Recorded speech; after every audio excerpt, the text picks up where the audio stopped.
गरजता है, डर कुछ ऐसा लगता है, बादल यूं गरजता है, डर कुछ ऐसा लगता है, चमक चमक के लपकती बिजली हम पे गिर जाएगी। बादल यूं गरजता है।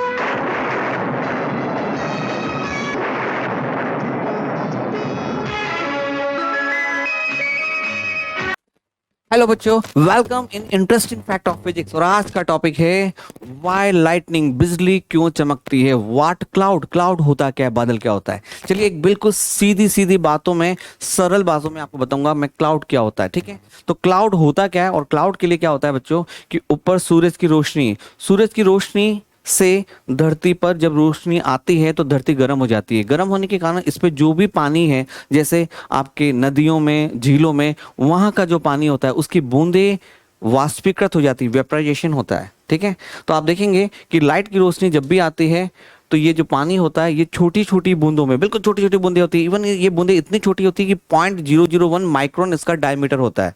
इतनी छोटी छोटी बूंदें बहुत हल्की होती है और ये हल्की बूंदें ऊपर की तरफ जाती है और ऊपर की तरफ जाके नीचे गर्मी, ऊपर क्या होती है, ठंडक होती है। जब पानी की बूंदें जब ऊपर जाती है तो वहां पर आप देखते हैं पानी की बूंदों के साथ धूल के कण, मिट्टी के कण, सॉल्ट, ये सब भी उसके साथ ऊपर जाते हैं।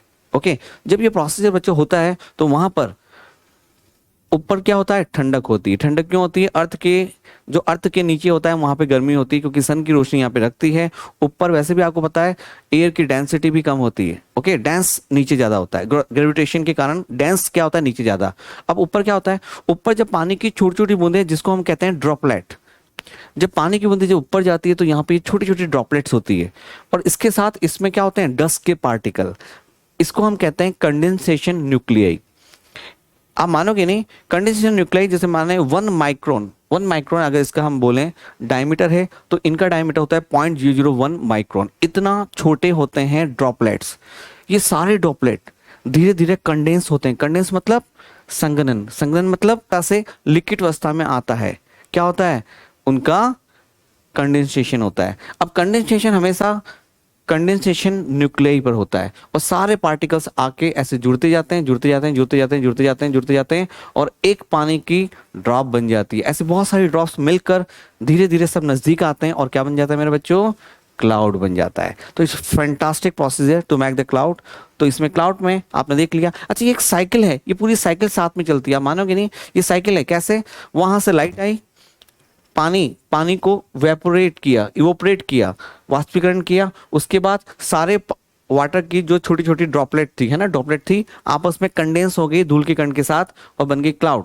अब क्लाउड में धीरे धीरे आपस में मिलते जाते हैं और भारी हो जाते हैं। इवन क्लाउड 100 टन तक भारी हो जाते हैं, 100 हाथी के वजन के बराबर। और जब ये इतने भारी हो जाते हैं और जब एयर उसको संभाल नहीं पाती तो पूरा बादल में से बारिश होना स्टार्ट हो जाता है और इसको बोलते हैं प्रेसिपिटेशन होता है है ना। और यही अगर हम एक वाटर साइकिल के रूप में इसको देखें तो देखो ये पूरी एक साइकिल चलती है, प्रेसिपिटेशन होता है, पहाड़ों में पानी जाता है, जगह जगह पानी जाता है, वहां से छन छन कर, दैट इज कॉल्ड द परक्यूलेशन करके पानी वापस इकट्ठा हो जाता है और ये पूरी साइकिल चलती है। इसको वाटर साइकिल कहते हैं और इसको आप बिल्कुल ध्यान रखें। तो इस तरह बादल बनते हैं। बादल तो बनते हैं पर बिजली क्यों चमकती है, जैसा आपने गाने में भी देखा होगा, है ना। अमृता सिंह कह रही थी कि बिजली हम पे गिर जाएगी। देखो, बिजली आप पे नहीं गिरेगी, अमृता सिंह पे भी नहीं गिरेगी। क्यों नहीं गिरेगी, उसके पीछे रीजन है। बिजली बनती कैसे और होता क्या है।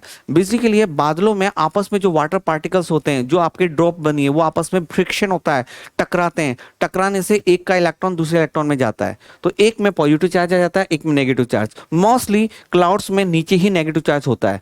अब आपको पता है जहां पे प्लस और माइनस होगा वहां पे इलेक्ट्रिसिटी प्रोड्यूस होगी, तो इनके बीच में इलेक्ट्रिसिटी प्रोड्यूस हो जाती है। ठीक है, तो एक इलेक्ट्रिसिटी होती है बादलों के अंदर जो बिजली चमकती है और एक इलेक्ट्रिसिटी होती है बादल और अर्थ पर जो बिजली चमकती है। आपस में देखा होगा आपने, बहुत खतरनाक बिजली चमकती है। और इसके पीछे रीजन क्या होता है, अर्थ पर पॉजिटिव चार्ज होता है और बादल का नेगेटिव चार्ज। तो आपस में क्या होता है, एक लूप बना लेते हैं। धीरे धीरे लेडर की तरह ये चार्ज आता है, लेडर की तरह, सीढ़ियों की तरह आता है, धीरे धीरे आता है और ये एक पूरा सर्किट बनाता है और इलेक्ट्रिसिटी प्रोड्यूस होती है, स्पार्क प्रोड्यूस होता है। ठीक है, इसके लिए बेसिकली होता क्या है, पॉजिटिव चार्ज अधिकतर बड़े बड़े टॉल ऑब्जेक्ट्स होते हैं, बड़ी बिल्डिंग, उस पर पॉजिटिव चार्ज होता है, बड़े पेड़ उस पर पॉजिटिव चार्ज होता है। कई बार दिमाग में आता है कि सर पॉजिटिव चार्ज ही क्यों होता है, तो इस तरह से हम कह सकते हैं कि भाई इसमें मेटल वेटल की चीज़ें बनी हुई होती है और यहाँ पर फ्री इलेक्ट्रॉन्स होते हैं तो वो हट जाते होंगे तो पॉजिटिव चार्ज आ जाता है ना। तो बहुत सारे रीजन है। हवा भी आपका स्टैटिक इलेक्ट्रिसिटी प्रोड्यूस करता है, हवा भी स्टैटिक चार्ज प्रोड्यूस कर सकता है डेफिनेटली।